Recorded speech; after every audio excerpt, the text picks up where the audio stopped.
So let's start session, and from this point onwards you will be having hands-on sessions, right? So first of all, let's try to go to this site. It's address.com blockchain, and it has kind of like a simulator for blockchain. Then you can practice it by yourself. So the thing is that it has a nonce with a random nonce, so you can type some data and you can mine this one block using this network.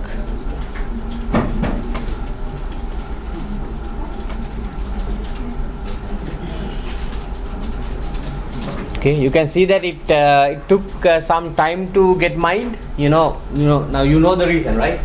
Why it's taking the time to get mined.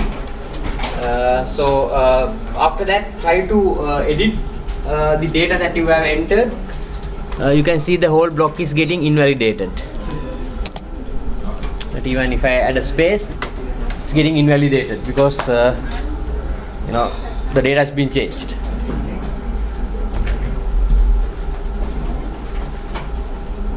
This can reach the site, right?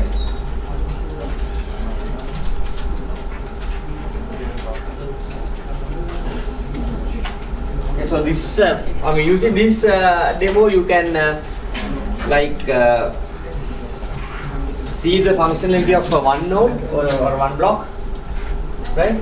But this is not a proper blockchain simulation. So if you want to go into the chain of the blocks, go to the next step called blockchain. You can see there are it's linked blockchains here, so you can see the hash of the previous has been linked with this one, the number of blocks. So try to edit some data in the last block. You can see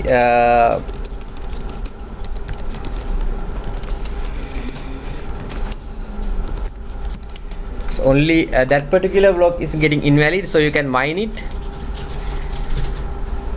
You can see how the hashes are also getting changed along with the nonce. The nonce is also changing.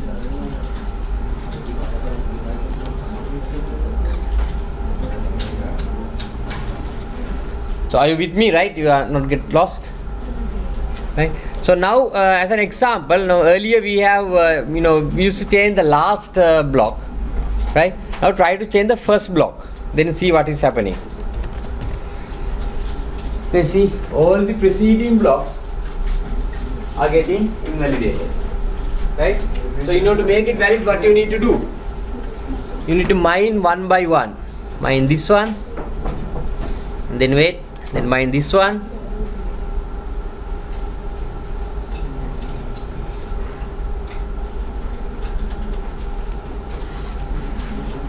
Then finally mine the last one. Okay, so now you can experience the effect of the chain, right? If you change the second one, the first one still remain intact which is valid. So, only the blocks after that are getting invalid. You change any day, right? So now you can see that how the the characteristics of immutability is being maintained using this demo. Okay, guys, so anyone has any questions about this thing? No? Is to get some more idea, right? And after that we can go to the distributed ones. Okay, so earlier we had only one node, right? It's the one node's blocks. In here in the distributed tab we have three nodes, right? So all these nodes that needs to get connected, right? So try to change the second block of the peer A.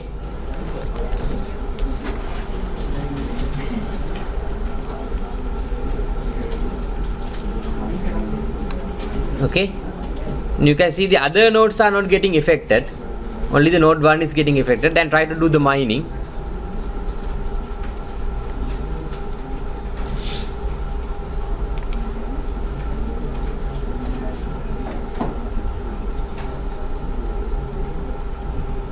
Okay, so you can see that even now the nonce has been changed, right? This one from this from peer B to peer A, but still is valid because they did the mining alone.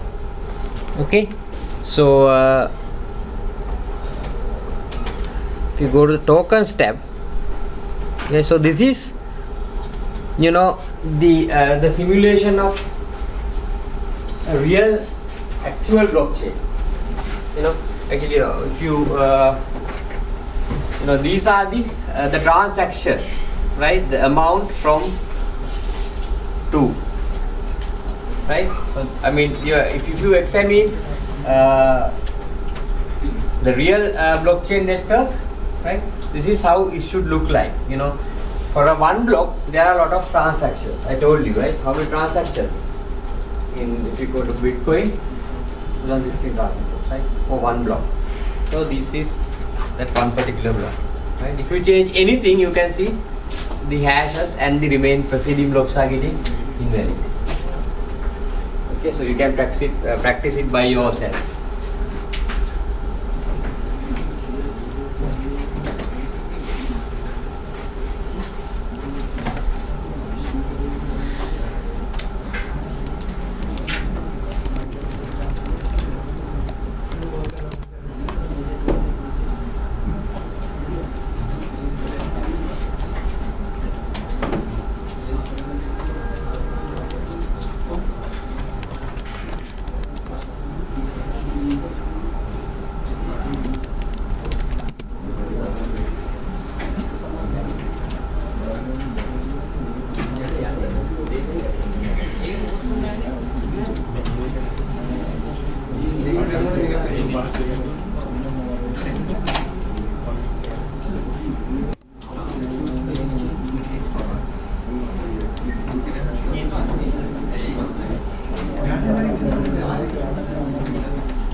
Yes, so you can play yourself and see how it's been affected to other networks.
Okay guys, so let's move forward.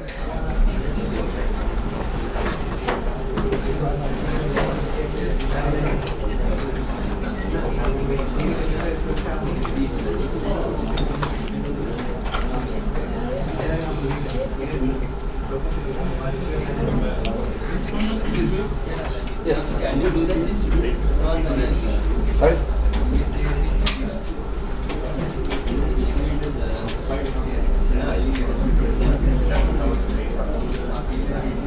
This is here, right? Yeah. He is doing now, like where you came this thing, right? He is getting very things is changed.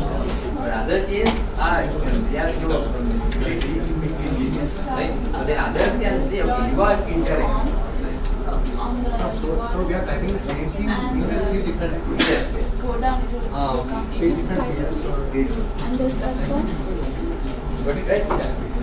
Okay, so let's move ahead. Right? So if you can, Google it and say, okay, we'll move that later, right? First of all, let's focus on this thing. Okay, so now, so far we have experienced, experience that, we get to know how the Bitcoin and the main blockchain networks are working, right? So when it comes to the programming, right? When it comes to programming, the important part is called smart contracts, right? This is very important when it comes to the blockchain. Fine, the blockchain is there, the Bitcoin is there, the Ethereum main network is there. Like all of these things are, currency oriented. They are dealing with the cryptocurrencies, right? So unless that you are trying to come up with a brand new cryptocurrency, just no usage of that, right? When it comes to programming, there's thing called smart contracts. So we'll see what are these things, right? Okay, the smart contracts are considered the version 2 or the evolution, the next version of the blockchain, right? So in there, what we have is we have to do coding, right? Coding is there and the API calls are there. So we'll get to know what are these things in this session. Okay, a contract, right? What do you mean by a contract?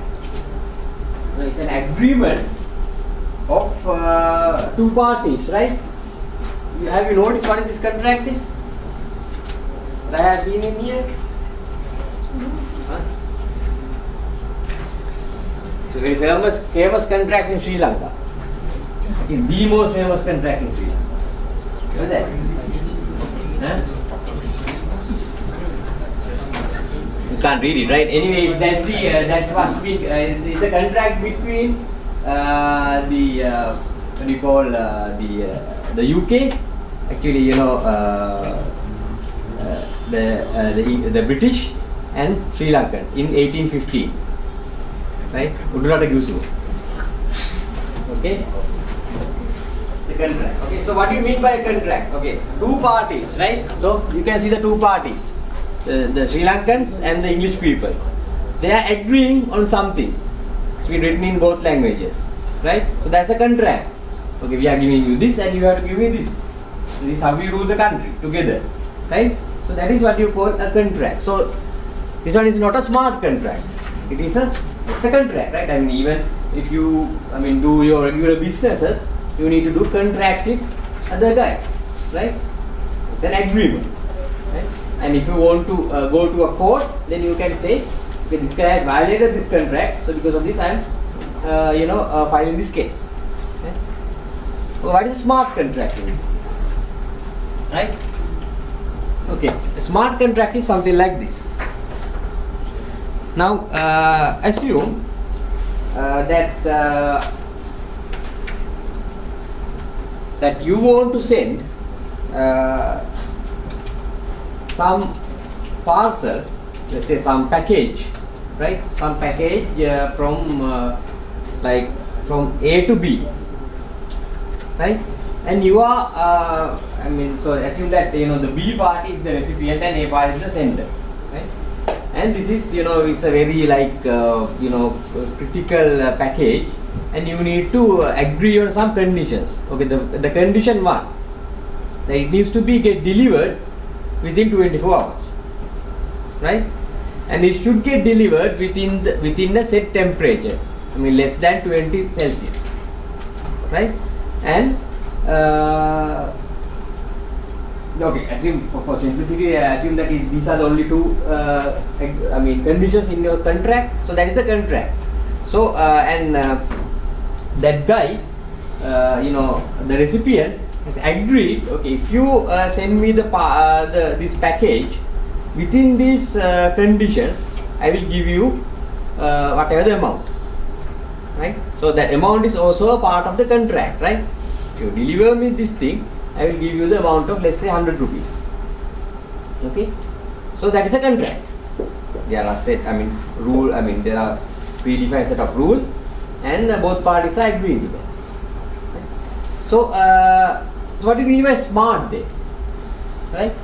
So in a smart contract, in a normal way, if you try to execute that the example that I have given in a normal way, what that guy needs to do, right? That guy needs to, whenever that the package arrives, he needs to take a look at the time, right? And he needs to measure the temperature of the package, and then he needs to do some manually he needs to pay him off. Okay. But what if that we can automate that? Automation means something like this case, right?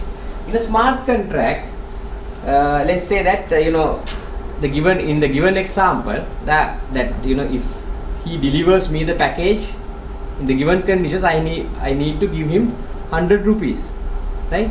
So what we are doing in a smart contract is something like this.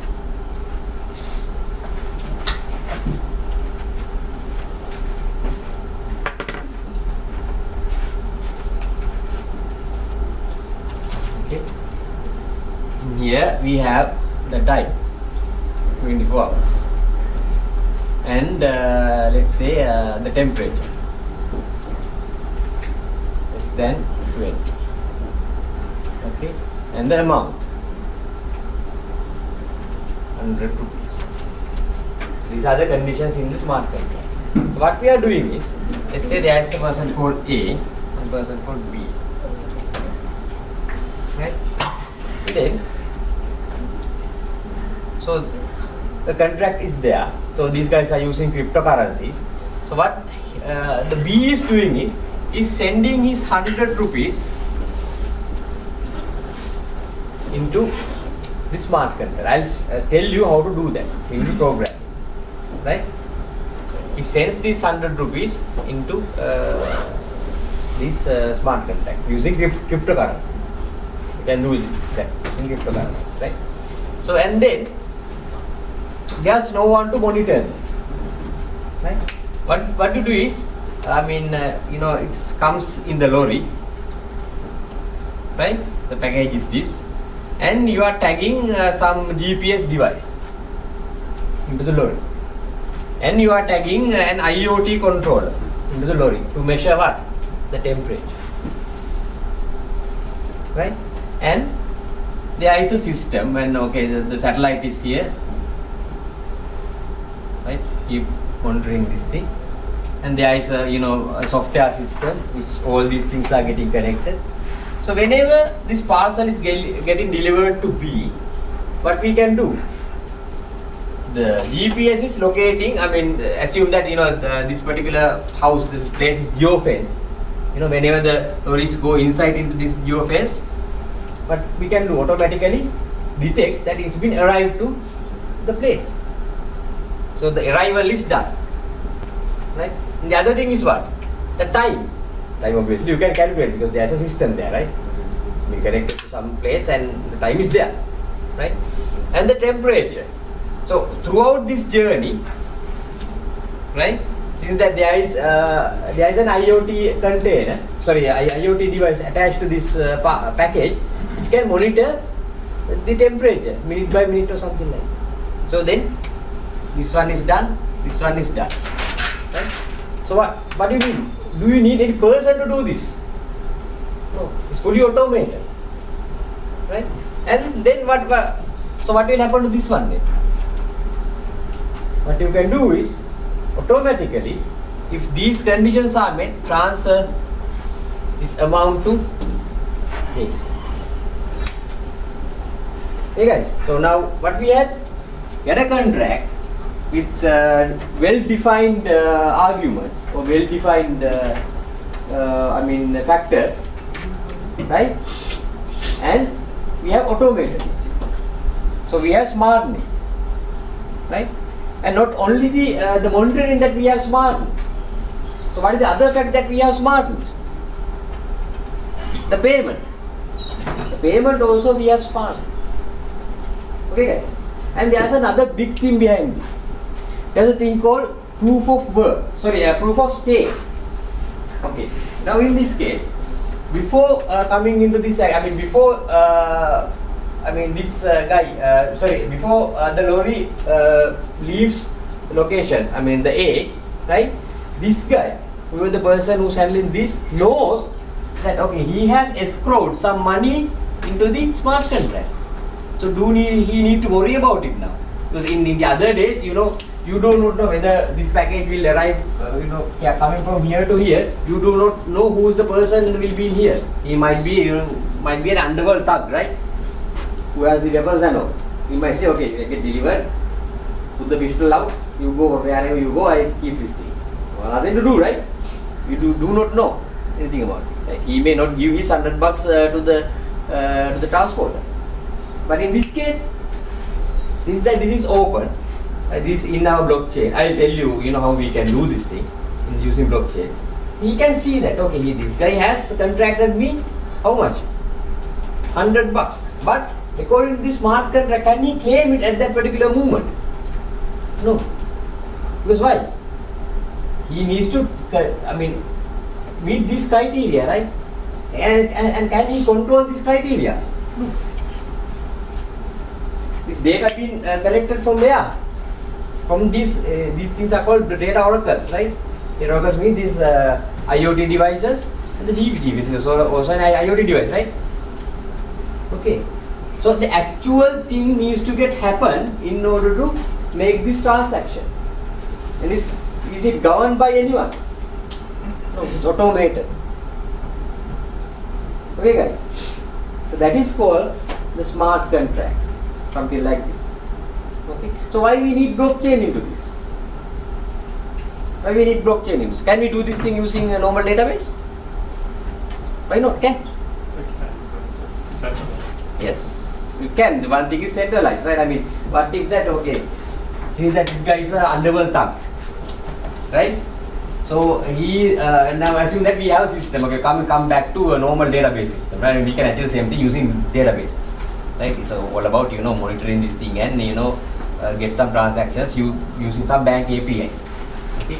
So what he can do is, you put this, amount to the database, okay? So then when he checks in the system online, he says, okay, $100 is there.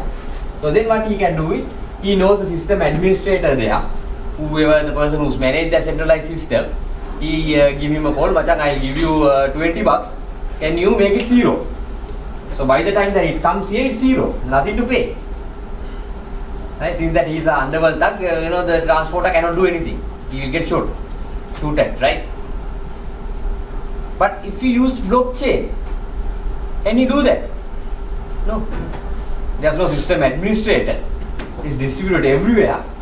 Once he commit his $100 into smart contract and put the smart contract into blockchain, then deal, right? No one can change it, right? Automatically things are getting executed. So whatever the person A has the security. If I meet this criteria and if I deliver this thing on time, automatically I am getting paid. Okay, then you can program this thing in a way. Now, is this $100 belongs to the B now? Once you put it into the smart contract, no, it's escrowed. You guys know what is escrow is, right? It's escrowed in the smart contract. So we can do the smart contract in a way I mean code it in a way that if it is not happen, 80 comes to this person because it's not get delivered according to his standard, then some fines or whatever. We can code that those things as well. So are you guys clear about a normal contract and a smart contract now? Okay. The difference is that you cannot change anything in the blockchain. Okay, we'll see how we can achieve it when we are doing the coding.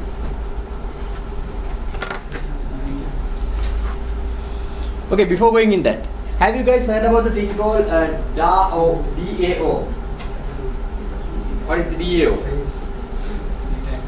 It's called Decentralized Autonomous Organizations. Okay, in future, right?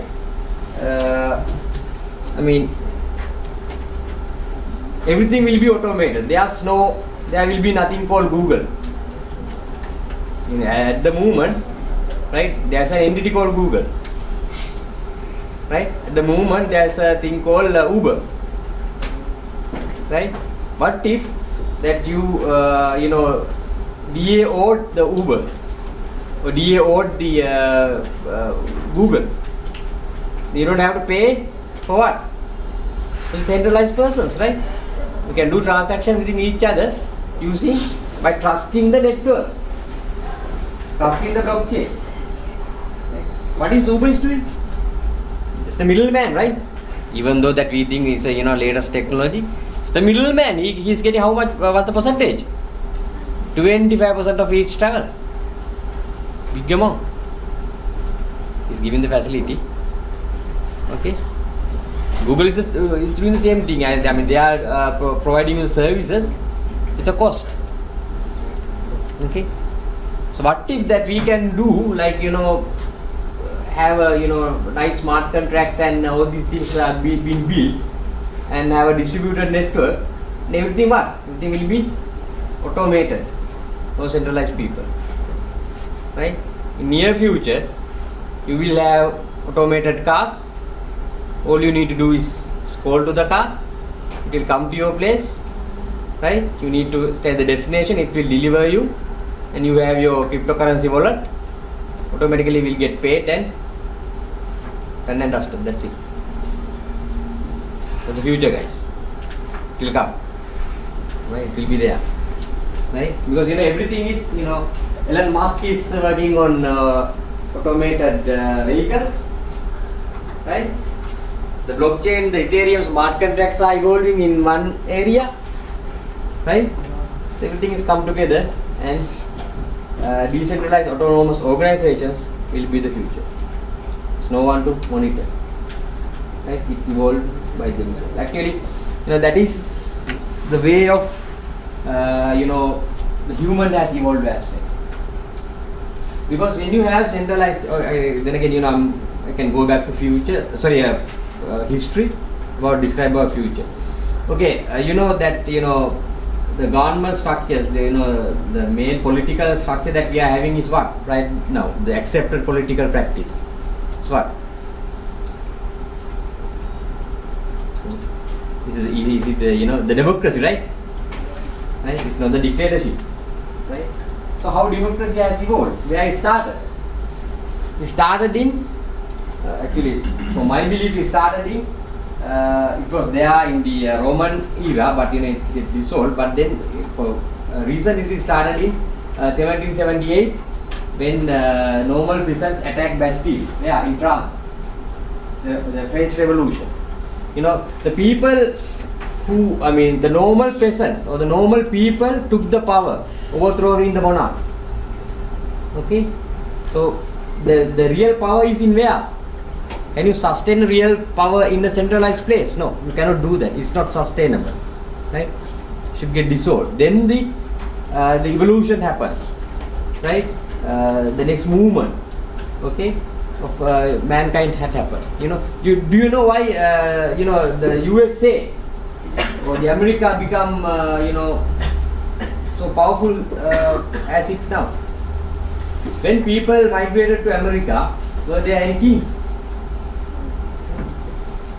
Open land, lot of resources, only people are there. I mean, people who know Red Indians and all that were there, but French came, Englishmen came, Portuguese came, everyone came. But in order to do this thing, since there's no centralized governing system there, they need to come up with some agreements. Okay, if we going to utilize this land, these are the agreements. Say that what's your name? Namal. Namal. Okay. They say that Namal and myself are the only people in the America at the moment, right? So we are having some agreement. So this is how we work. Okay. And then he comes in. Another person comes in. Say when a new person comes in, then we have to say, okay, this is not our land, but this is the way that we are working. It's a distributed way. You adhere to this way, and we'll do business together and become rich. Another person comes in. He also agrees into that. There's no centralized king or someone like that. So that's why America has become the nation that they are right now. Right? Been distributed because the power is gone to the bottom layer. That will happen with these all the systems as well with DAO in future. Right? So that's why learning these things are important. Okay, enough of theory. So we'll go with Ethereum. So Ethereum is another kind of like cryptocurrency, right? It's been actually it was introduced in 2013. A brilliant guy called Vitalik Buterin, right? So I would recommend you to read the Ethereum yellow paper as well, right? It's a bit technical compared to the Bitcoin white paper. And the coin in here is called Ether, right? These are the consensus. I think we have talked about the proof of work earlier, right? And in here, in Ethereum, we have called proof of stake as well. I think I have given you a glimpse to proof of stake in here as well. Proof of stake, proof of what? I mean the money, right? In the main difference is that in Ethereum, in Bitcoin, whenever that you want to do a transaction, right, miners are coming in and do the mining, and they are getting some Bitcoins from the network itself. So the Bitcoins are generated out of thin air. Okay, so they are, assume that I want to do a transaction in 100 transactions from me to him, right? We don't have to pay anything from our transaction itself. It's been the miners' effort been awarded by the network itself. But in here it's not like that. In proof of stake, right? But they say that I want to do a transaction of 100. I can say, okay, I want to do this transaction. Who has mined this thing, okay, I'm escrowing some money. You can take this one. That is called the proof of stake. So the person who is doing the mining knows that, okay, if I mine this thing properly, I will get this amount. Okay. We'll come to that when you will get to know about when you are doing the actual programming. Okay, these are the languages that we can go with Ethereum programming, right? LLL, Serpent, Mutant. First, all these first three languages kind of like deprecated now. So we are focusing on Solidity. Solidity is a derivative of JavaScript. Right? It's not JavaScript itself; it's a derivative of JavaScript. Okay. So these are the denominators in Ethereum. The lowest one is called Wei, Kilowei, Megawei, Gigawei, and Sabu, Fine, and 1 Ether, Kilo Ether, Mega Ether, Giga Ether, and all that, right? So those are the denominators, right? In Bitcoin, there's not much denominators that we are talking about, right? But in Ethereum, we have these denominators. Okay. Actually, the Sabu, Fine, these are, the two guys who have worked with these consensus algorithms earlier. So to give them some respect, they have named a denominator from their names. Okay. In an Ethereum transaction, it's very important, right? In Ethereum transactions, these are the main attributes. Okay. So nonce should be there, an arbitrary number. I'll come into that, right? So in Ethereum transaction, there has to be a sender's address 2, even in our example, there should be, it should get defined, right?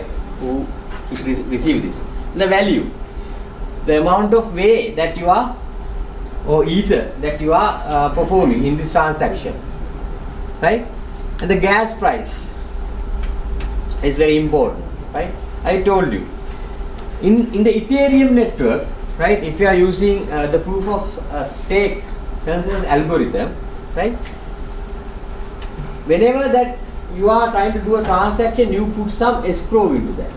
You put some initial value. That is called the gas price or the gas limit, right? So the gas limit means the unit of gas this transaction would consume. It means that the maximum amount of Ethereum or Ether or way that you are any miner can use to mine this thing.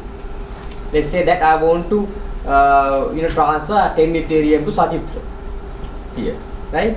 And I am putting the gas limit as, let's say, 100 way. Okay, so unlike in Bitcoin, now this thing is getting broadcast into the network, and people can say, okay, if I mine this thing, how much I will get? 100 way, right? That is being paid by who? By me, by the sender. Right? So if he decides 100 way is not enough for this mining job, then he can ignore that. Right? There's no kind of race in Bitcoin network. Right? It's been escrowed. The amount been escrowed by the sender. Okay. So whenever that you are doing a transaction, you need to make sure that you are putting enough gas limit. Otherwise, what will happen? No one will take that thing to mine. So it will not get mined. Right? You need to put some enough gas amount initially to attract other miners. And there are three parameters called WRG. These are cryptographic pieces that I'm not going to describe in this class, right? Okay. So earlier that we have talked about the Ethereum monetary transaction, the cryptocurrency transaction. Now in this case, we are talking about the smart contract transaction, right? All the other things are same except we have what? A thing called data. Data is what? If we go back to our example, right? This is kind of like code that we need to write, check all these conditions, right? So that code needs to be written in a language called Solidity, right? And it need to get compiled, right? So this data is the compiled bytecode. You know what's happening in Java, right? Java, what's happening? When you compile something, the Java code becomes what? Bytecode. And it's running on top of what? JVM. In here, we are writing the program in Solidity, right? And compiling it using the Solc or the Solidity compiler, and it becomes a bytecode and it runs on top of EVM, Ethereum Virtual Machine, instead of JVM. Clear? Okay. So in a smart contract transaction, all the other things are same as in other crypto transaction, except we have the data element, because we need to send this particular compiled bytecode or this transaction. So this is the thing that is getting the code itself getting escrowed or added to the blockchain network in Ethereum. Clear? Who has asked me about the, you asked me about usage. Let's see who asked me now you can see, right? When we doing the actual coding, it will get more clear. So we can use these technologies to, perform our day-to-day operation. Okay.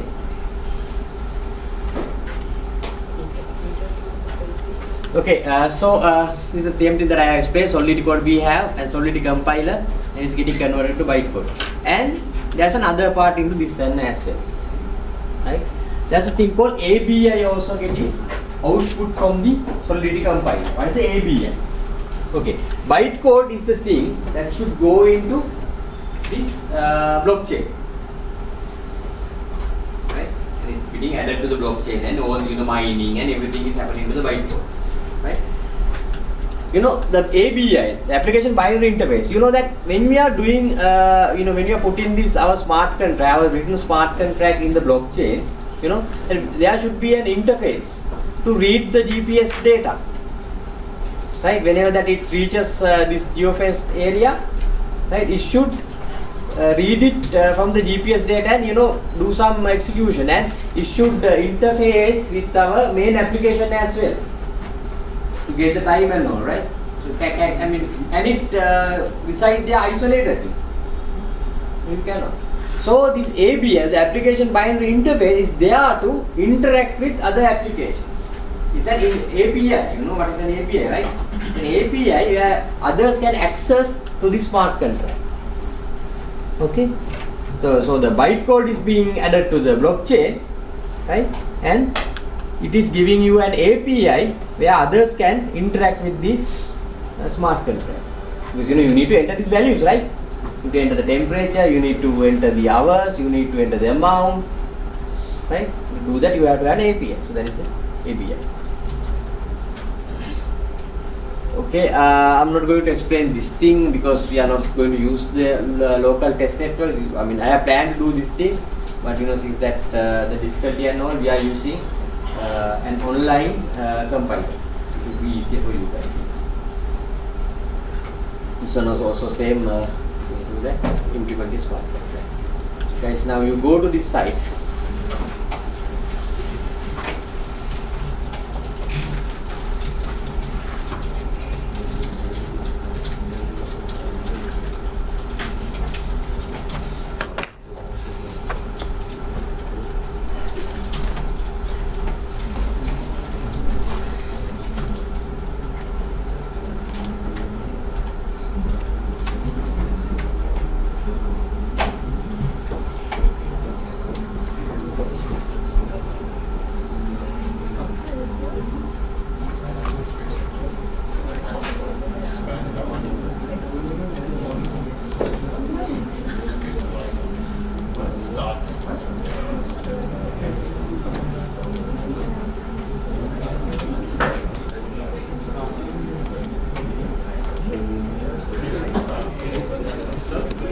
Yeah. There was another attribute called star gas as gas limit or something like that. In the slide? Yeah. Okay, I'll explain.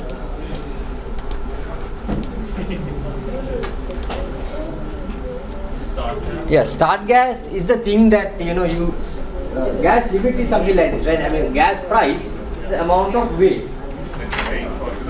Yes, to the mine, right? Start gas is the units of gas that this transaction would consume, right? It means that gas price is the, you know, let's say that 1 unit is 1 weight, right? And then these two things are same. This is like this, right? Let's assume that the gas price, you say 10.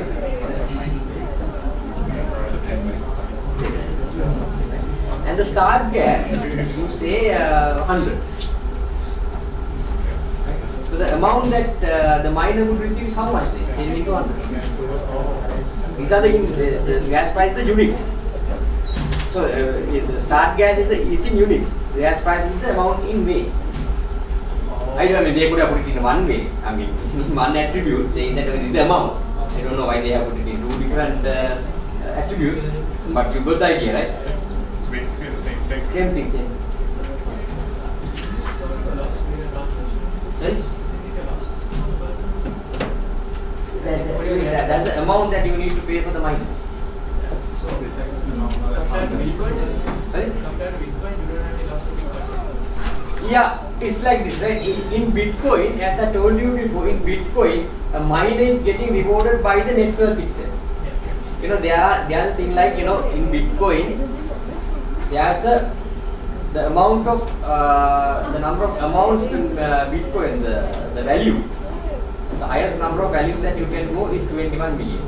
I mean, that's the threshold or the end point of Bitcoin. I mean, they are after you mine 21 million Bitcoins, that's the end of that. And this being defined by the algorithm, the Nakamoto's algorithm, right? So until then, if you send me 100 bitcoins, right? You are sending me 100 and I'm getting 100. But he's doing the mining, so you should get some rewards for his electricity and all that. So that is being paid by who? By the network. By the, the remaining 21 bitcoin. So it's been predicted by 2041 that has been over. All the things are getting mined. So even after that, Bitcoin is existing. If you want me to send a transaction to me, yes. So the Bitcoin is that is exhausted, then I still need to pay him, right? Do the mining. So if you send me 100, I would get 98. The remaining also. But in since the Ethereum doesn't have anything like that. Yeah, it's a proof of stake. The algorithm is different. So it doesn't have additional. Sorry? It doesn't have additional. The Ethereum main network has, because it's using the proof of work, the Casper version, the version that we are using in here, to do the mining and all. We have the sender has to pay. There's no pool. No, that's the actually guys, that's the the beauty of Bitcoin. Okay, think about the gold. The gold is considered as kind of like in the first currencies, right? So what's the attribute in gold? Gold. Character is the value. What's the feature in gold? Can you create gold? Can't create gold, right? There's a finite number of kilograms in gold here in Earth. That's it. In order to create gold, what you have to do? You have to bring down the earth the sun into here. High temperature nuclear fission has to be there to create gold for many years. Right? It's a finite number of gold amount in this world. Same goes to Bitcoin. There's finite number of Bitcoins. So that's the beauty. Yes. Anyway, good question. Right?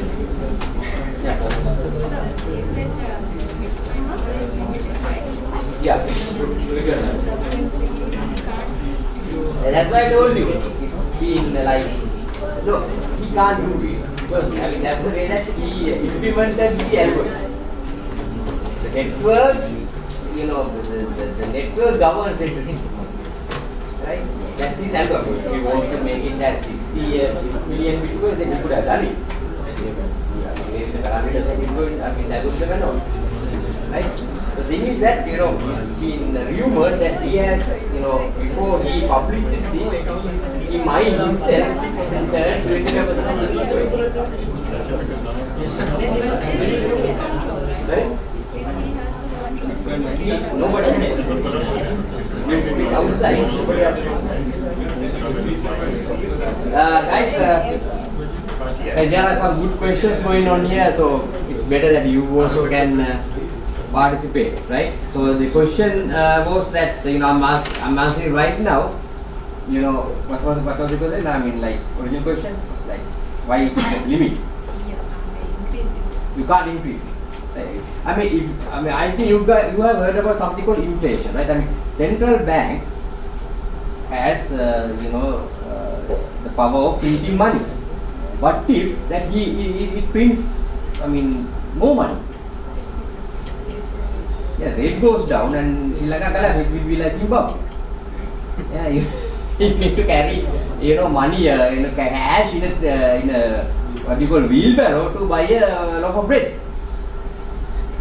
So you can't do that. There has to be that finite limit. So that's why he has limited it using his algorithm to do that. Okay. Yes.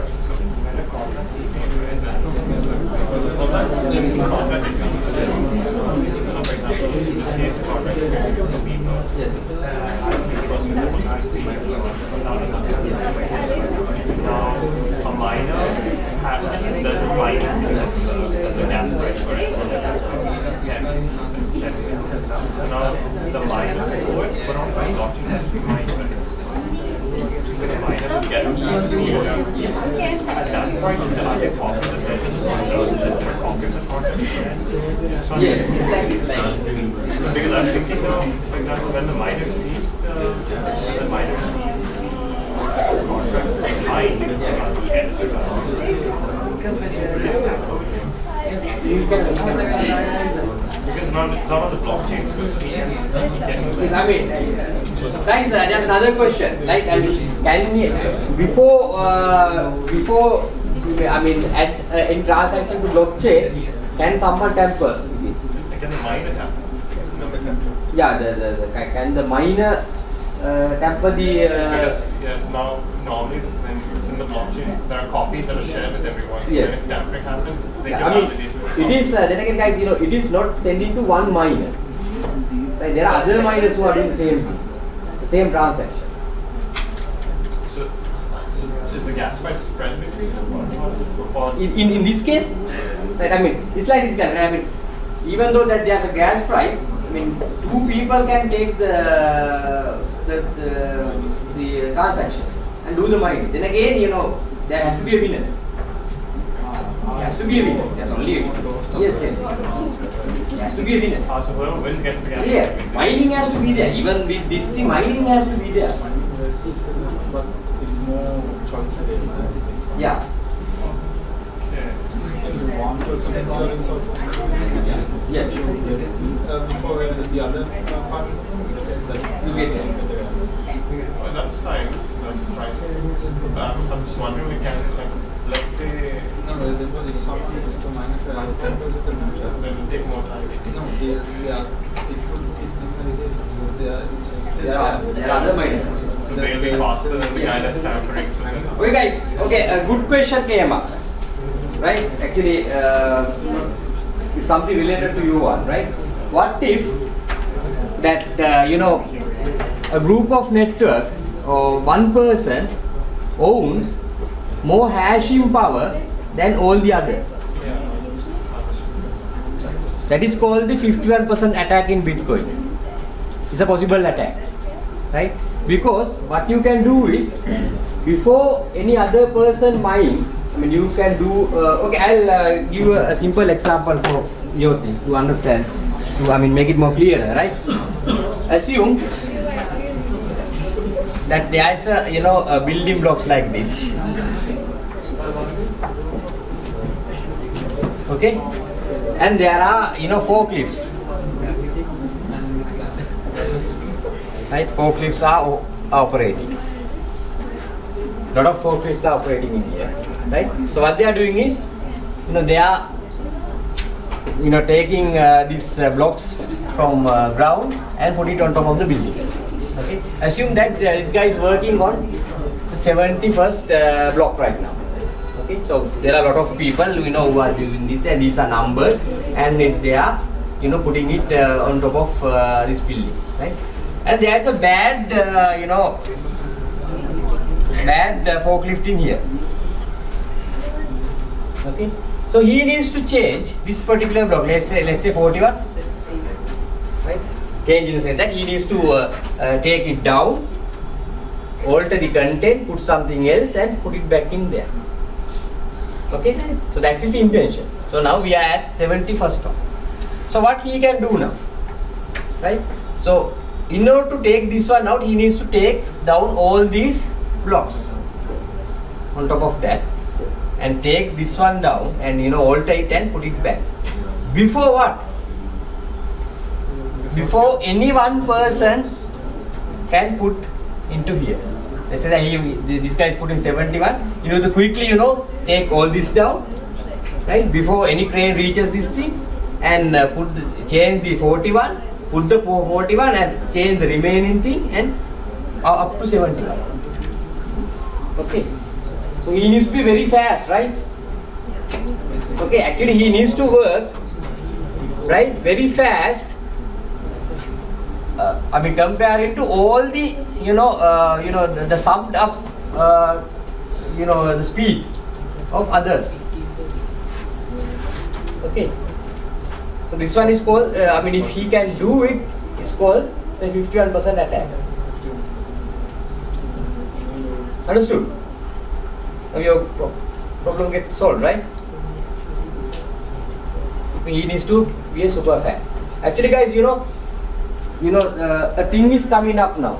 All these things are based on what? Based on cryptography, on hashing. The amount that is takes to a hash or doing a lot of hashes. But what is the thing that is coming up now? In 25 to 30 years, are we still using these machines? No. Quantum computer. When quantum computer comes, all these things will fall down. 100 times faster. Yeah, it's faster, right? If that bad forklift guy is using a quantum computer, he could have easily done that. Before, any other thing. Okay. After quantum computing, this Bitcoin will go vanish. Definitely. Right? Everything will be get vanished. The SHA will get vanished. The RSA will get vanished. The encryption. You have to redefine the encryption after quantum computing.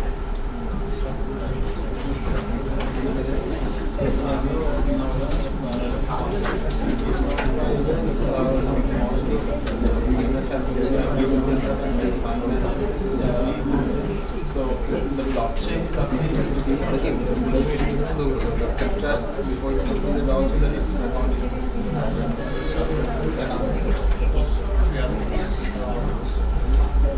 You mentioned how there are multiple miners that will obviously pick up the contract, right? But let's say you get 51% concept, right? Let's say majority of miners are under one. Bad. They're under one kind of ban also. Yes, then again a good question, guys. That what if that most of the miners are bad? They can form easily they can form an organization, a bad organization, and do the attack. That could happen. That would happen at any time. Actually, now they are saying that the most of the mining is happening in China, right? And mainly in 3 companies. So there are rumors that if these 3 companies get together, they have more than 51%. We don't know. And they can alter the transaction. Yes, they can order previous transactions and do the remining and rehashing before. Decentralized. Yes, we do not know. And still is going on. Okay, so these are the bad things behind the POW. Okay guys, so let's move ahead.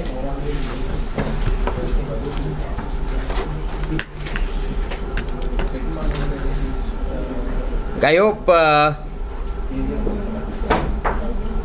you went to this site. Okay. So we can write our Hello World program in this way using Solidity.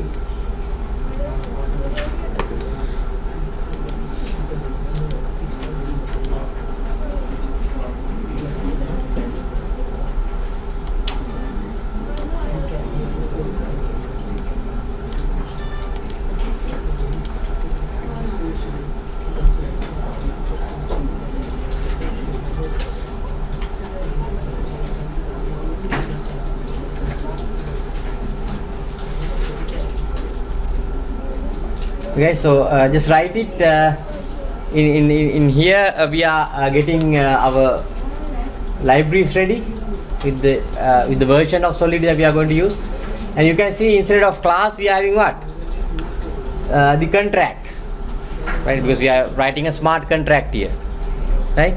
And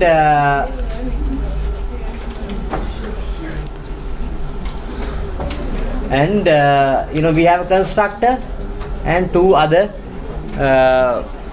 methods just to set a message and get a message. There's no currency involved in here. That is hello world, which will get used to the programming, so that's why I'll tell you how to do the compilation and testing.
Where so after you do your coding, right? Actually, Remix. Let me introduce to the Remix. Right, Remix is a fully-fledged IDE and online IDE, right? So you can do your coding in there. I mean, not very complex ones, but simple coding you can do in IDE. So in here you have, you can compile your application in here, right? So just compile it. If there are any errors, there would be like red lines, right? And most probably they would give you some warnings. So just ignore the warnings, because since that it is an online compiler, is giving you a lot of unnecessary warnings. So if there are no red lines, you are good to go with. And in the run method, so this is very important, guys. In here you need to select the environment as JavaScript VM. So this is kind of like the JavaScript VM is it's a file node, like virtual Ethereum network. You have 5 nodes, right? It has its own miners and all, right? And you have 5 accounts as well to deal with, test with your stuff, right? So okay, and these 5 accounts you can see in here, and each are like awarded with 100 Ether to test out your smart contracts. And gas limits and value, what are these things are now, right? And you can deploy it. So you can see that in my constructor I am accepting a string called hello, and it's been assigned to this local variable. So I'll just say hi. Then I can deploy it. Okay, you can see whenever that we hit the deploy button, there is a console window down here, right?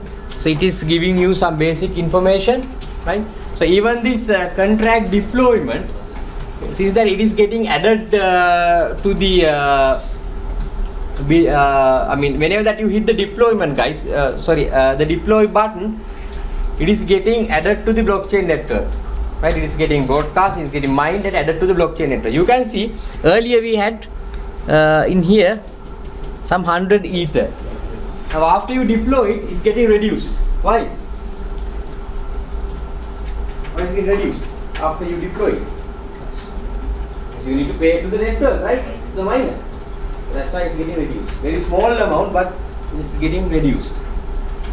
Okay. So in here, to test the smart contract, right? You just expand this thing called hello world, and you can get a message as well,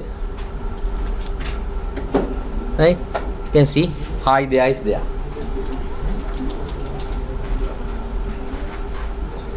Hi there, whatever the thing that you put, right? You deploy it. It's working, right? Okay. And the important thing, guys, right? In the set message, you can see that it is kind of like red. The button color is red or pink, something like that, right? Why it is? So now you select the second account, right? I have to select the second account and try to get. Hit the get message button again. You can see that it's working and nothing is happening to our account balance, right? Now go to the set message and put some message there and set the message and try to get message again and see. Now you can see whenever that we are doing the set message, right? We are doing the set message, it costs us some Ether or some way. Why is that? When you're doing the get message, it's not effective to our wallet or to the amount. Why? Because get message means what? We are just reading the contract. It's kind of like free, right? But when we are setting the message, what we are doing? We are altering the contract, right? In order to do alter, whenever that we alter, then what we need to do? To mine again, and then to the blockchain. So that's why the send message costs us some ether. Okay, the get message it won't change anything in the contract itself, so that's very sweet.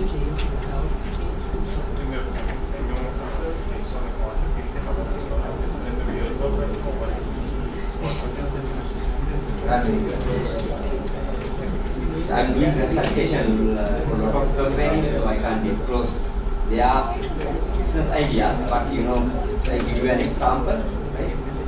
Likewise, there are a lot of things. It's like this guys. I mean, you are dealing with bank, gateway, all these things can be smart.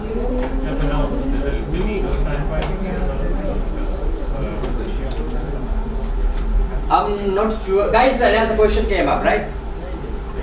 I mean, if you do a smart contract, right? Is it legal? I mean, can you go to a court with a violation of smart contract? In Sri Lanka legislations, I'm not sure, but in Singapore you can. In China you can.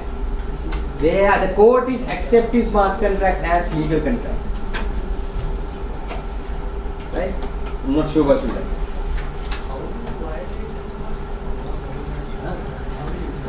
Good question, right? Assume that the example that I have given, that guy has delayed, the 24 hours been passed out. Contract's been violated, right? So then according to our agreement, the $100 bucks you will not receive to pay. There's some problems there, right? So then he can say, okay, I went there and all the blah blah blah things, right? Yeah. The housing contract is a good example. The housing contract, if you use smart Yes. contract, if somebody stays longer, Yes. you can pick them.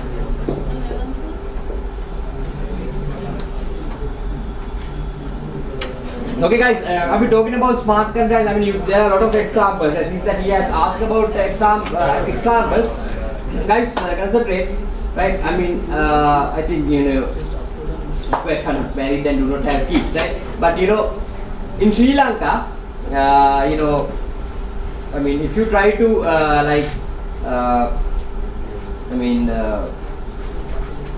try to onboard your kid into a government school, in a popular government school, that's going to be like a war in Sri Lanka, right? Because there are a lot of forgeries are going on. What they are checking is your residence addresses.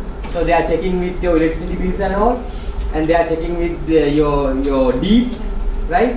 Whether it's authentic or not, and they are checking with your what do you call this? This voting. You need to vote. You need to be registered with the department, right?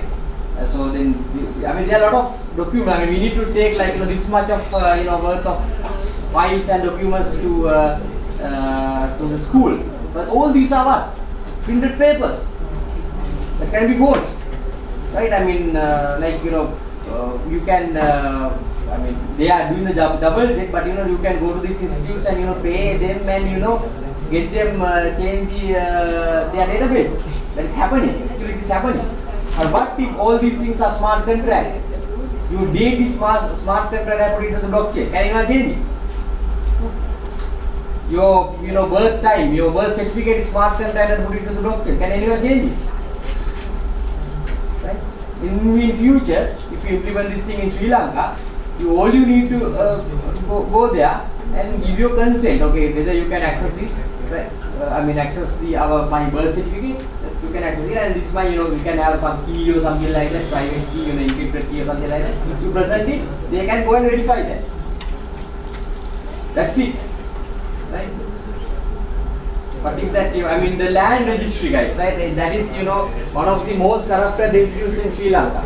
Land registry, because I know there have been lands being sell out to other parties. The original owner is some other country, right? Some other person who is tuk-tuk driver or someone like that, living in the corner of the your junction, right? He goes to the land registry and writes them and all. They produce a false deed, forged deed, and they are selling that deed to some other third party and take the money. right? That is happening. These things are actually happening, guys. Right? So, but what if that your original deed is being smart contract in distributed network and uploaded in the land registry system or whatever? No one can change it, right? There are a lot of use cases. But you know, still in Sri Lanka it will not happen, right?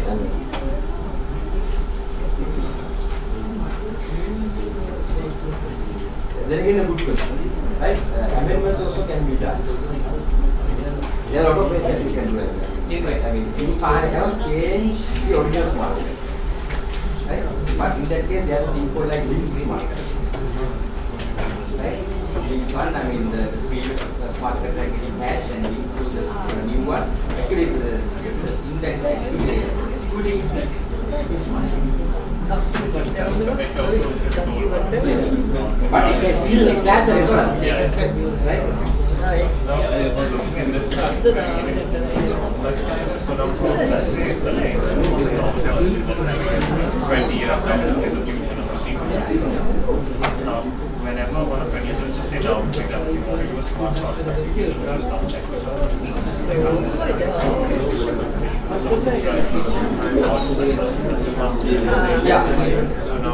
Yeah, guys, another question, right? I mean, what he's asking is that, you know, to do this, I mean, to build the smart contracts and all, you know, you have to know programming, you have to know about blockchain and all this blah, blah, blah, blah, blah, right? How an average person or average programmer, I would say, right, can do these things. Guys, there are a lot of frameworks out there right now, right?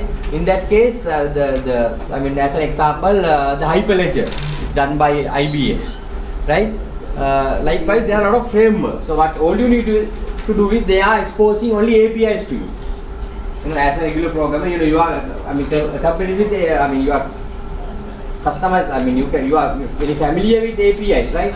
Just all you need to do is just go to this API and put your data through that API, and they will take care of the maintaining of the blockchain and smart contracts. But then again, you know, the legal factors and all these things are coming up because it will be owned by someone else. But the frameworks are there. so now, it's not all.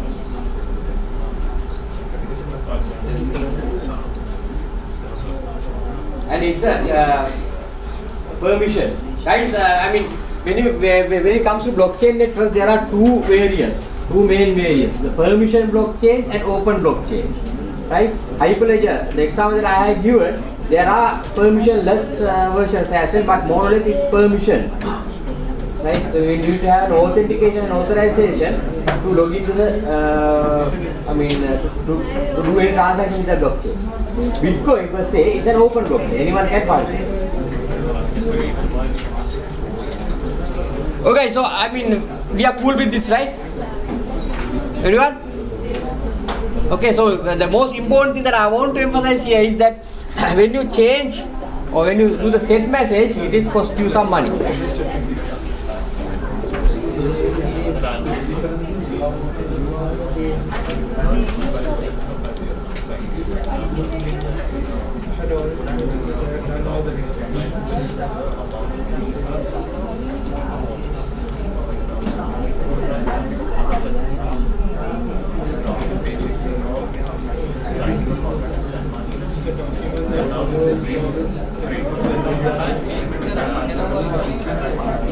No, but you do it.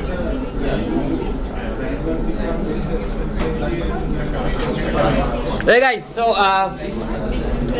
okay, so these I mean little bit of an alteration or an update to the smart contract that we had, right?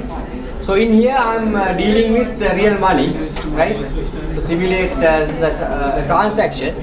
In here what I'm doing is whenever that I create the smart contract or deploy the smart contract, right? I can send some money into that, right? You can see in here in the set message, right? At least I have to have 1 Ether to set a message, right? So this is the argument for that, or the condition check for that, right? So you can see that it's coming with public payable. Payable means that if you want to deal with any money, then the payable keyword should be there if you want to send some money to this transaction. So in this case, if I do not have 1 Ether, I cannot do this transaction, right? And in here, send owner is very important, guys, right? So whenever that you put money into, whenever that you put money when you execute in this set message function, it is getting added to where? Added to the smart contract itself, right? The value of the smart contract is going up whenever that you execute this one. And send owner, right? You can see in our constructor, right, I am setting up the owner, right? The message sender. The message is a global variable in MSG. It's a global variable in Ethereum, right?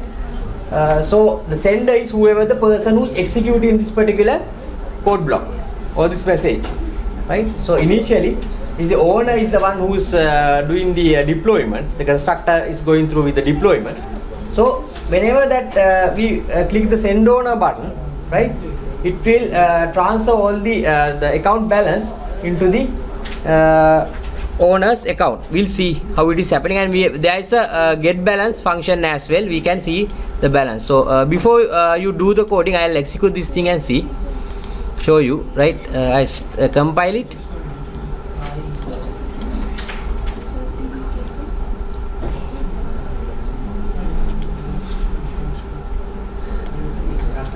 Okay, so you can see all my accounts have 100 ethers now, right? I am deploying this thing using the first account.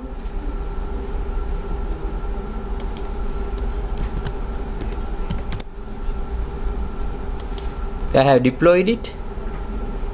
You can see it's been reduced. Okay, so I am using the second account now to do the send owner thing,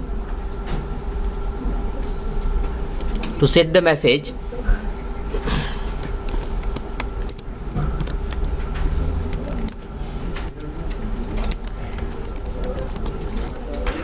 And I am putting a value as 10 ethers. Okay, and I send this thing.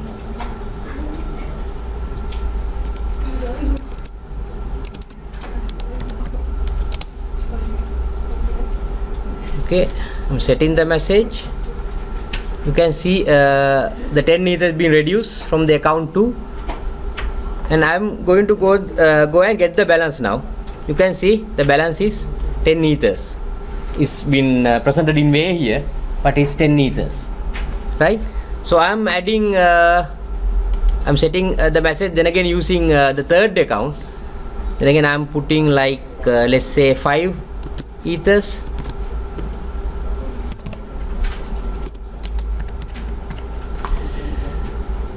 Here I'm putting 5 ethers, right, and set the message, and I'm trying to get the balance again. You can see it's been increased to 15 ether, right? So in here you can see, so these are the amounts that we are having, right? So now who is the owner? Owner is the one that who has deployed the smart contract, the first account. Now I am trying to do send owner function here. Okay, so it's been executed and it's been mined. You can see the first account been increased. So it means that this particular transaction been happened and send the account balance of the smart contract into the owner. So we have incorporated some real ether and money in our smart contract. So try to do this code and exploit by yourself.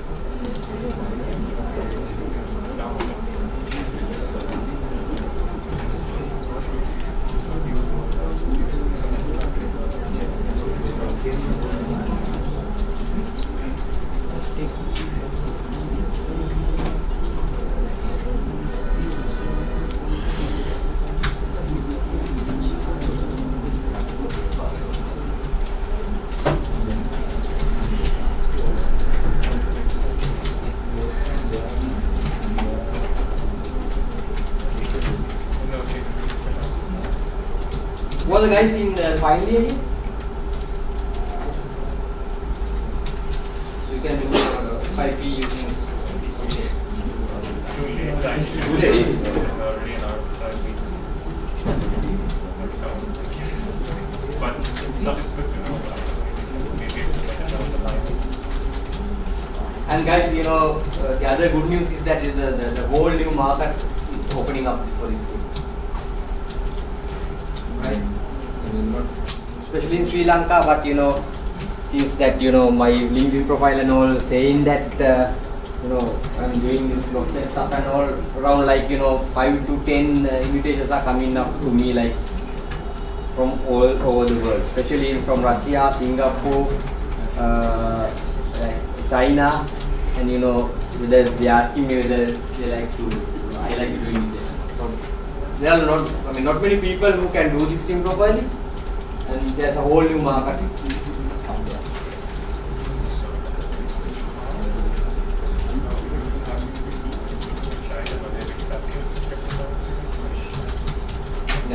Yeah. It's completely because I don't think we moved to the more cashless market. How has it affected their having from stock market? If they are like financial line, how come they interact with the stock market? Given its value and everything. Topple, but like Well, that means that we become fine as there has always been people. Whether it's fiat currency or cryptocurrency or something like that. Otherwise, the economic system won't sustain.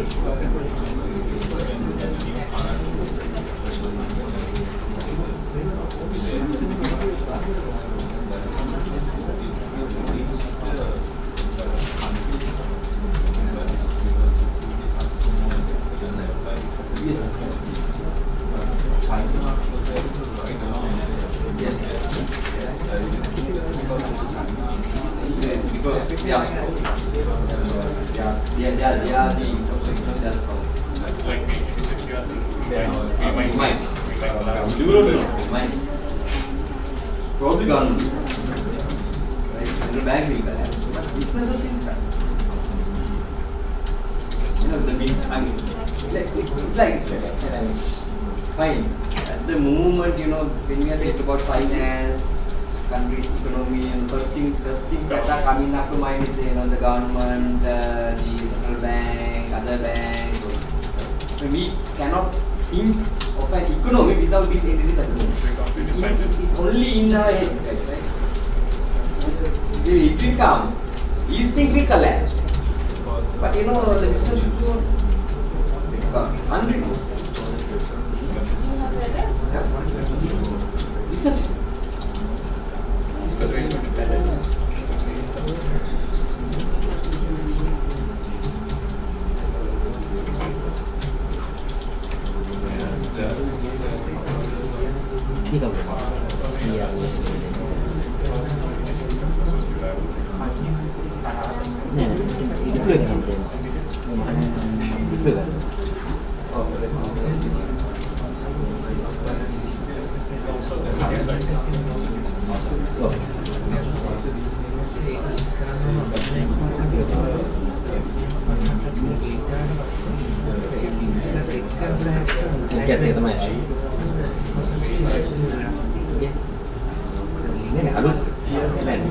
smart contract එක ගන්නවා. අලුත් smart execute වෙන අලුත් smart contract.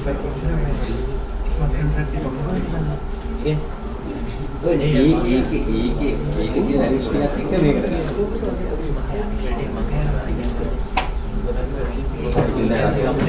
අපේ මගේ ඉන්නේ අපි ඉන්න දෙකක් එනවා. ඒකට මගේ ඉන්දිය data ටික තියෙනවා. මගේ ඉන්දිය data ටික දාන්න execute කරලා අලුත් smart contract මේක තමයි execute කරන්නේ විතර සම්පූර්ණ කරලා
Guys, who has that internship? Everyone has signed? Everyone has left to sign?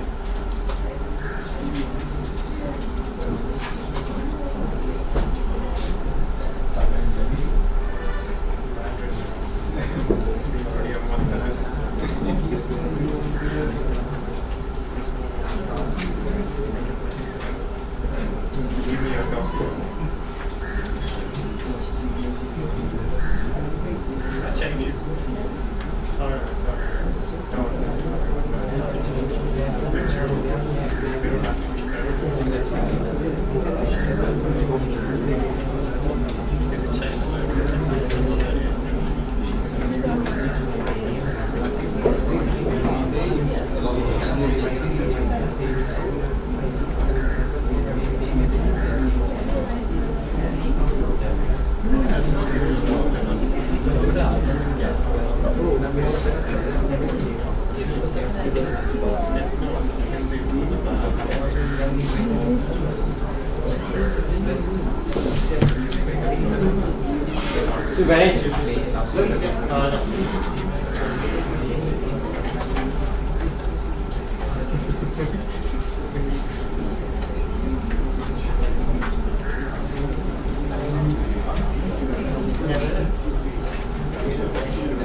Itu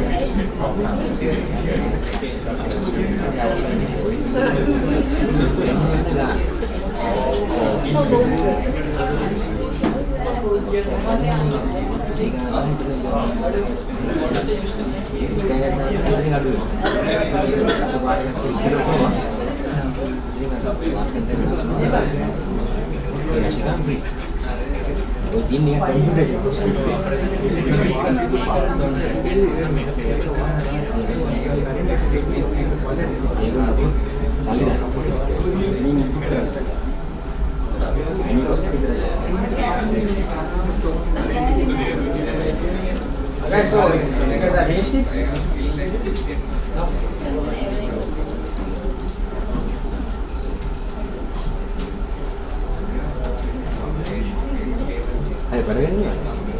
You guys,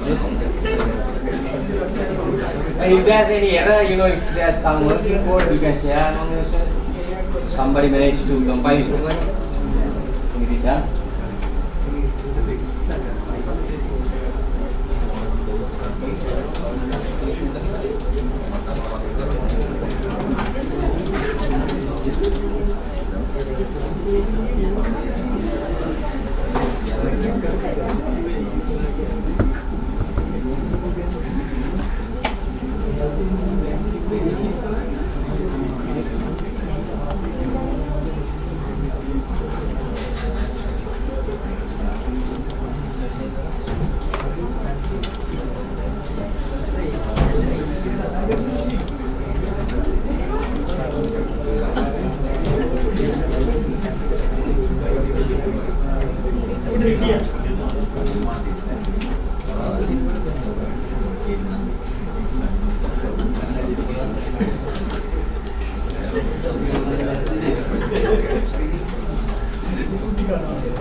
Okay guys, so I will give you a small exercise now.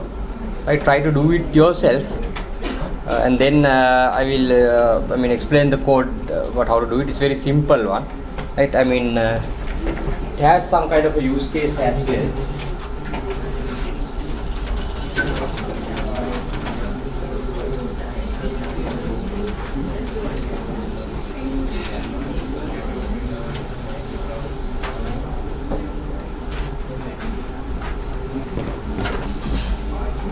Okay, so the exercise is this, right? It's then you can use the remix, the same setup, right? So it's a lottery. Okay, so whoever the person who's deploying the smart contract considered as the owner of the lottery. So he cannot play, right? He's the owner of the lottery. Okay, so you have the lottery smart contract.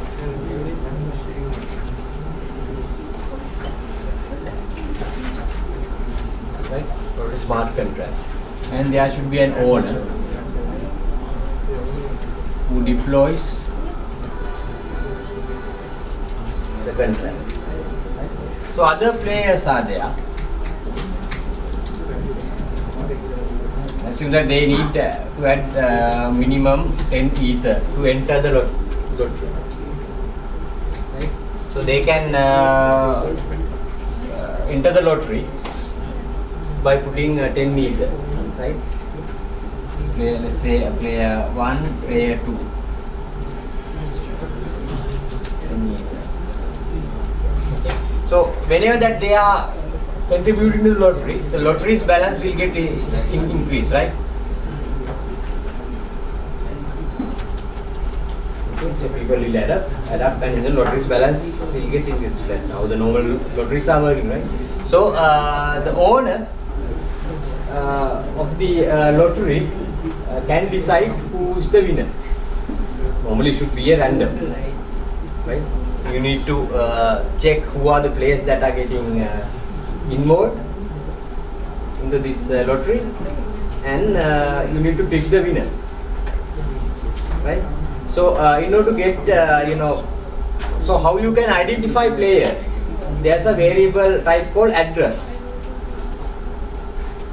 Right, there's a variable type called address in Ethereum, in Solidity. So by using that, you can get the address of the owner, right? Address of the person who's contributing to the lottery. Okay, so you can use the same msd.sender to get the address. Actually, msd.sender is the you can see even in here you have the address, right? Likewise, you can get the address of any player. Right? So if you find it too difficult to do the randomization to select the winner, right? Just pick any winner, and the smart contract balance should get transferred to that winner's account. Normal lottery, right? Clear? Try to do this by your own.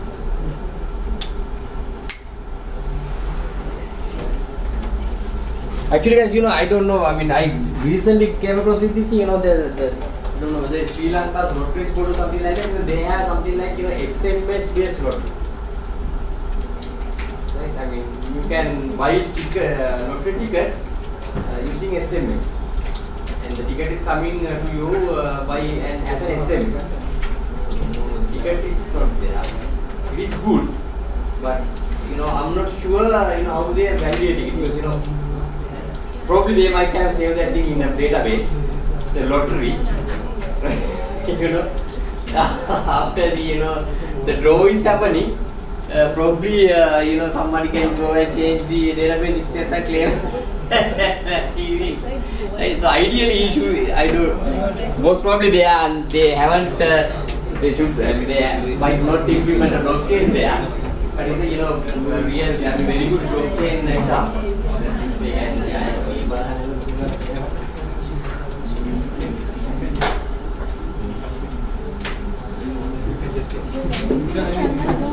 Which Okay.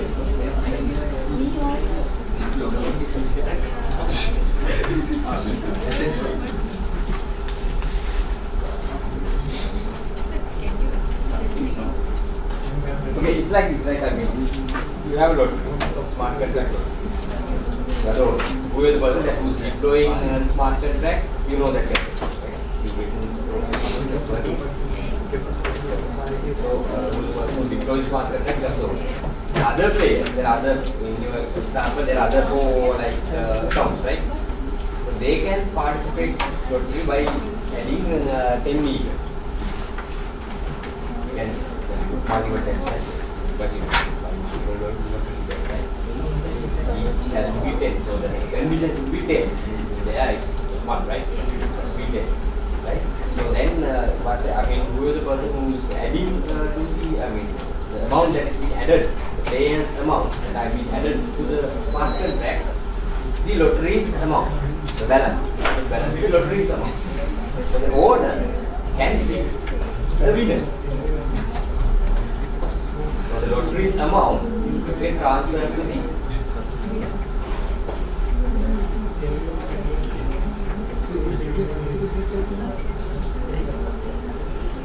okay, yes, I mean just try it like 10-50 minutes, then I'll give you source code.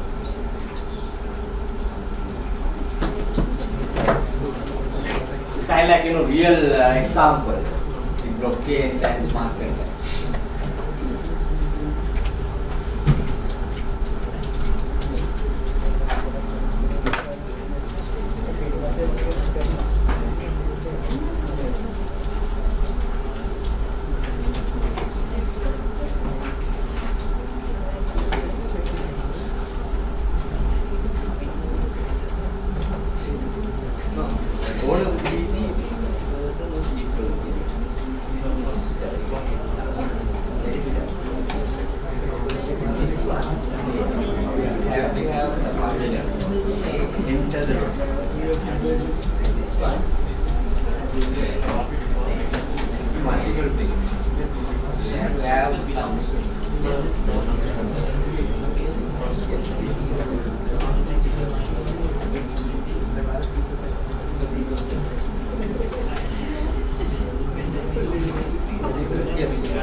Guys, before you leave, you need to go to this URL and give your feedback, right?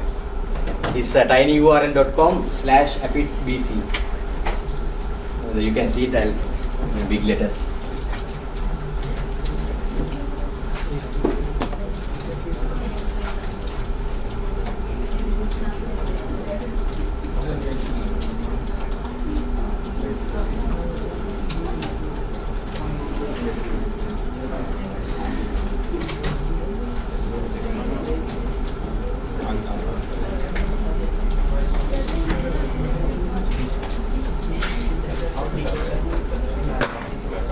So you guys have asked about real usage, right?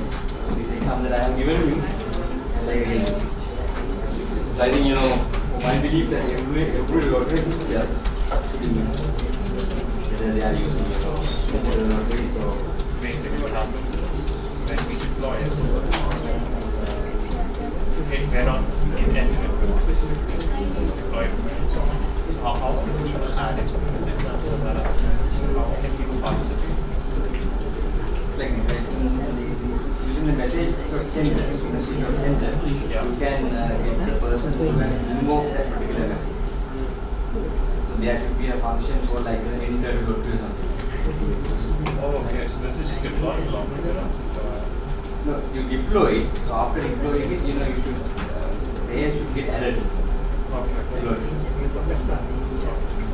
Right? Layer should get added to the lottery. And what you are doing is that you have to have a separate function, a variable function. You can accept some each saying accurate or participate. In that case, since there is a variable, they can contribute some money. Some mean that you have the condition has been minimum 10. And then you need to persist on these addresses. Have some kind of scenario or something like that. So it is the person that doing the load.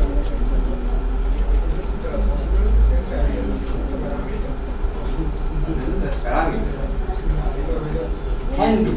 You can, of course, you can accept parameter. Address as a parameter.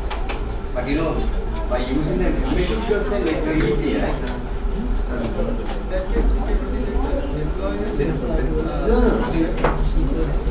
can be applicable to any method. Yeah. Not only to construct, right? MSC is applicable to any. Yeah.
Okay, so I will show you how this one is working, and I'll give you source code as well, right? So first of all, let me go through the functionality, right? So I'm compiling this one, and so I'm deploying it, right? I'm deploying it using the first account, so that would be the owner of the lottery. Deploy it. And here I have these functions, right? So I can get the winning price. So at the moment the winning price is 0 because no one has participated to this lottery yet, right? So I'm selecting the first account, and I'm adding like 10 ether, and I'm entering into this account, into this lottery. So you can see that it's been reduced from the account 1, and if I go to winning price, you can see I get the winning price, and I can get players, right? You can see at the moment there's only one player, so I'm adding like 2 or 3 players now. The third account, 10 ethers, and enter into the lottery. Check the winning price, it's been gone up to 20 ether. I'm adding the third one as well, 10 ether, enter into the lottery, get the winning price, now it's 30 ether, and I can get players as well. You can see that there are 3 players here, 3 addresses. The players are represented by addresses, right? So I'm going back to the owner, the deploy of the contract, and I am trying to pick the winner here. Picking winner. Let's see who has won the lottery. Okay, so the second account won the lottery. It was 90, and they are earlier, and it's 120 now, almost 120. It means 30 ether been going into here, right? So I'll explain the code how this been maintained. Right, so I have a players array here, the array of addresses to store players. I think some of you guys have figured it out, right? Good. And the constructor is very simple. I'm just adding the manager here, right? My MSG sender, and this is the important function, the enter function. So this one enable the subscription to the lottery, right? And I'm just checking the value, whether they are putting 10 ether or not, and just push the players array with the incoming address. Using the MSG sender, you can get the address of the person, right? Yes. No. So smart contract, whenever that you add a value to smart contract, is automatically saving error. You don't have to do any manual.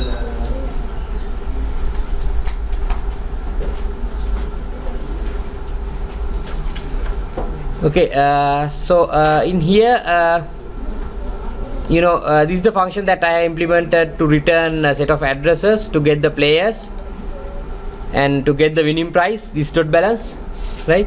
Whenever that I pick a player, right? So I have implemented a little bit of random function here, right? To randomize the winner, and the players dot index transfer this dot balance, right? So whenever that I this particular player should get the value by using this particular statement, right? So whenever that after this thing I need to reset the player's address, so then we can go to another round of lottery then again. Okay, so it's very simple. The only the difficult part is get this the randomization, because I had to implement Solidity so far doesn't have math.random, right? So I have implemented this thing using some other technology using SHA-5 and block difficulty and all that, right? And get the mod using the mod operator. So that's why I told you, I mean, that is okay. You can, you can let the manager to select the winner, right? Given I mean, you can whenever that in here pick a winner. What you can do is, I mean, if you are find it difficult to implement this random function, you can get the index. Then it's not a lottery, but the manager can put the index of the and then then try to implement in that way, because implementing this random function is difficult. So try to get the index for the manager. Okay. And one more thing, guys, I did another thing in here. A restricted keyword, right? So you can see that I'm implementing pick a winner, implementing something called restricted. So restricted means with only the manager, require message sender equals manager. Only the manager can pick the winner. Okay, so that's why that I have implemented a modifier. I mean, you don't have to have modifier if you put this particular statement in this pick winner function. On top of that would do it, right? The require message equal message or sender equal manager, right, guys? So this is the code. You can try it. A few of these guys have tried by their own. That's good, right? So now you can get the the what you have missed and so this kind of like a real world scenario. In a lottery, I mean, can anyone can go and change this the values and these things in lottery now? No, it's in the blockchain, right? So you have a good use case for Sri Lanka lotteries board now. Go and implement the system and earn some money. First hack the system. Hack the lotteries board system or whatever, and then go with the solution.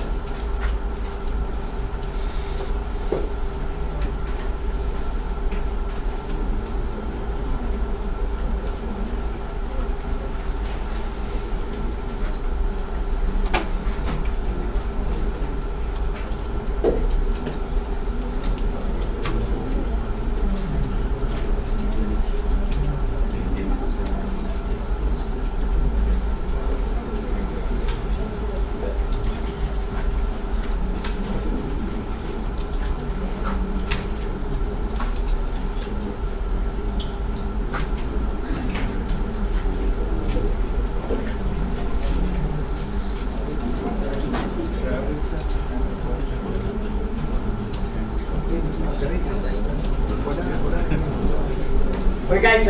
One thing that Gamithu mentioned. Sorry, thanks Gamithu. I forgot. That the actual work that we are doing at our office with blockchain. I can reveal some aspects that we are doing with the blockchain at our office. But apart from that, I'm doing a lot of other consultations to many students in not only Sri Lanka but some in Singapore as well. So I can reveal them because of the NDAs. Right. What we are doing at our office is that we are implementing something like multi-factor authentication and authorization systems, right? Using then again some blockchain technologies, right? And actually, for the initial product, we had the blockchain only for non-repudiation. Once a user log into a bank system, we are or do a transaction, we are add the transaction into blockchain, so then they cannot say that they didn't log in, no, they didn't do the transaction. So that's the basic implementation. After that, we try to implement. Actually, we are implementing it at the moment. Something like with the multi-factor authentication, something called behavioral authentication, right? Let's say for example that you are the moment if someone steals your credit card or debit card, what prevents that the person who has that thing, there's no preventive method, right? Once someone steals your card, you can go to any shop or any place and do a transaction, right? The only thing that they are validating, and most of the Sri Lankan people, they are not validating that either, the signature, the back of your card. That's the only thing. So the system that we are trying to introduce in the Sri Lankan government is that government and the bank are that, whenever that you are doing the transaction with your credit or debit card, you have to use your biometrics. You come to your phone or mobile phone, or you will get a specific device. You need to give your consent to do that. So without you, even if your child steal your card and try to buy something in the supermarket, that cannot be done, right? So that is one way, and we are trying to do some adaptive authentication also. Then again, using blockchain and AI. So in that case, you are not like doing the authentication by manual authentication. Is not being getting prompt. It just analyzes what I am doing right now, because a lot of sensors are there now these days, right? Even in your phone, you can locate where you are in right now, whether you are doing transactions at this particular moment. A lot of AI things are going on in there. So these are the kind of work that we are doing at our office. So it's kind of like mostly innovative and the cutting edge. So I don't know, vacancies are there. So after you guys pass out, so you can join, and all in all, the blockchain, the demand is, as I told you, is very high, even in our organization. In Sri Lanka, there are only few, a handful of organizations that are doing real blockchain stuff. But when it comes to governments like Singapore, most of the Singapore government institutions are blockchain already. So that is, the biggest government entity in the world that evolved in this blockchain technology, right? Almost all the banks in Singapore are using blockchain, right? So even at our office, we are doing consultation for many banks in Australia and UK, right? So they are adapting into these things right now.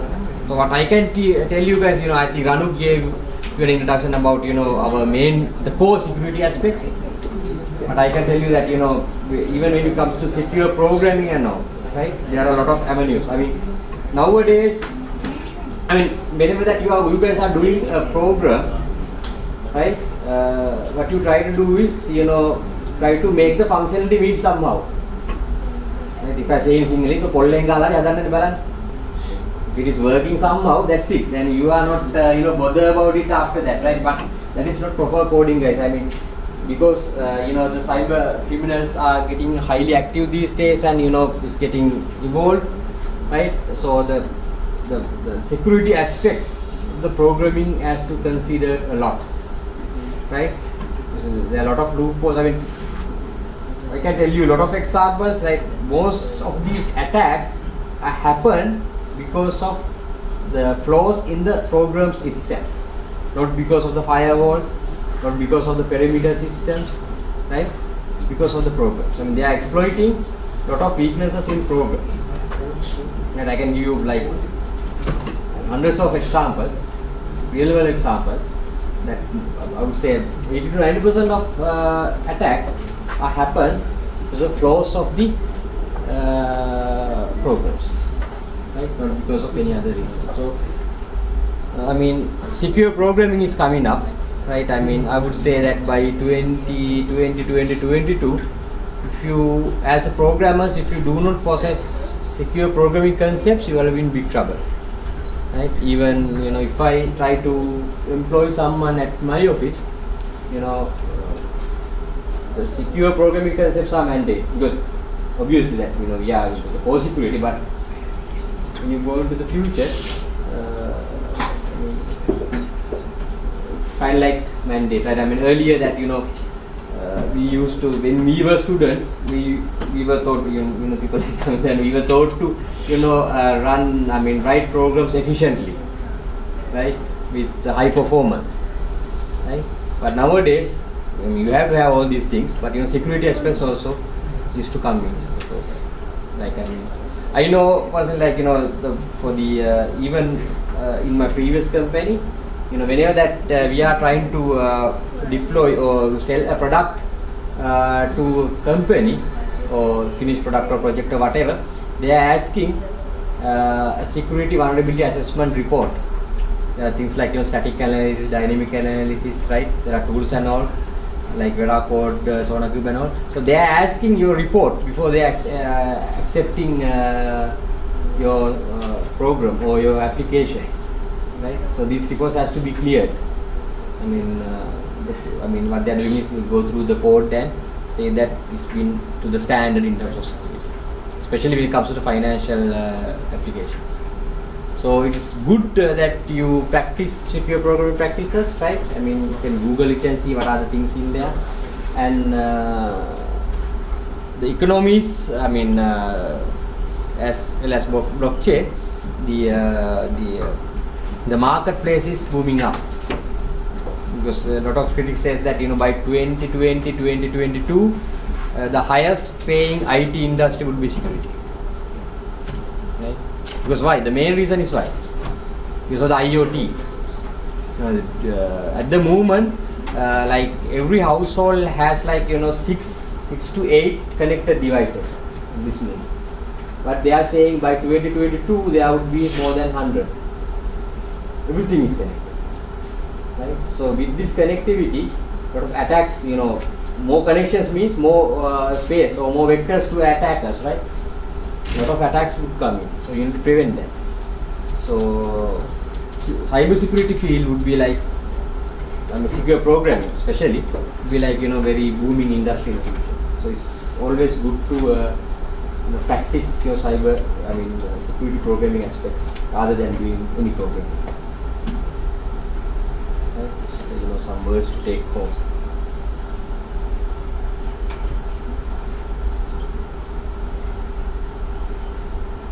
So I hope Anyway, I will share the slides, right? So source code will be in slides as well. So I send it to Ramil. So if you want, I can be here for a while to try this thing, and if you come across any errors or stuff, I can help you guys.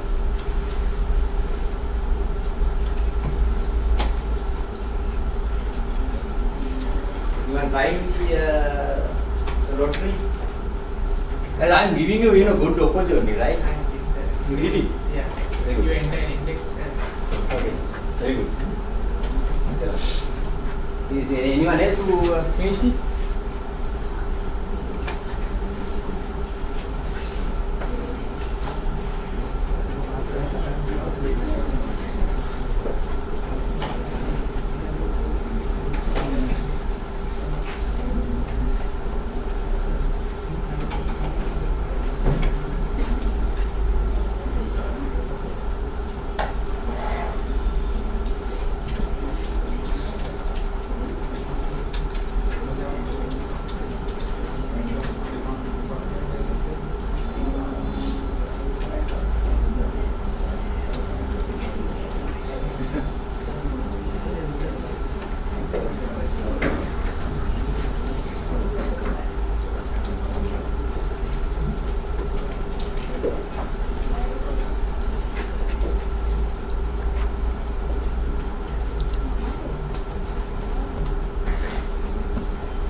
Let's try it.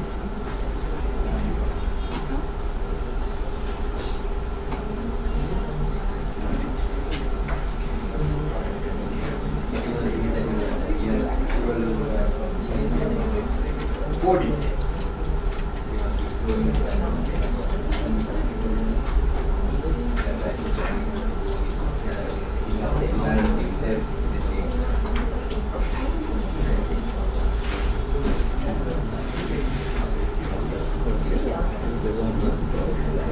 guys, if you want me to be here, I can be here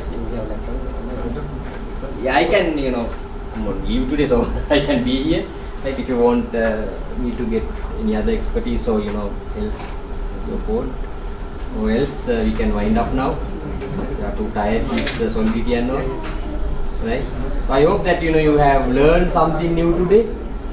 Right, I think for most of you guys it's a kind of like brand new technology and all.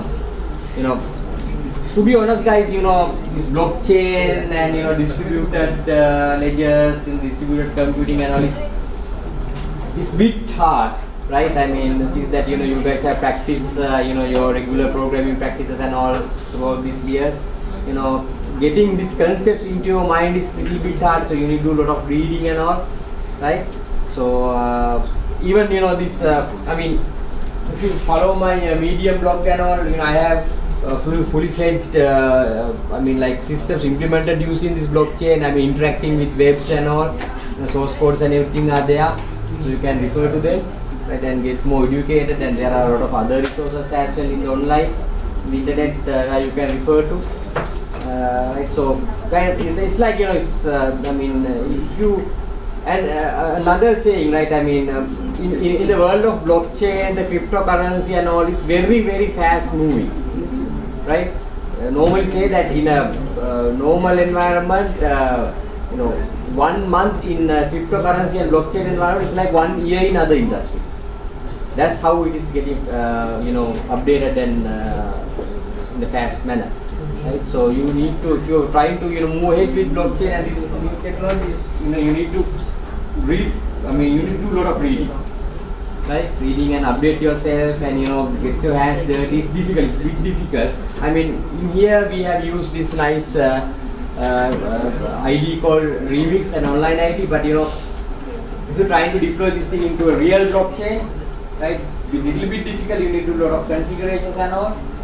Right, so then again, I have in my Medium blog, I have fully fledged thing about writing these smart contracts and how to deploy this thing into a real Ethereum network. If you follow them, you can get these things done.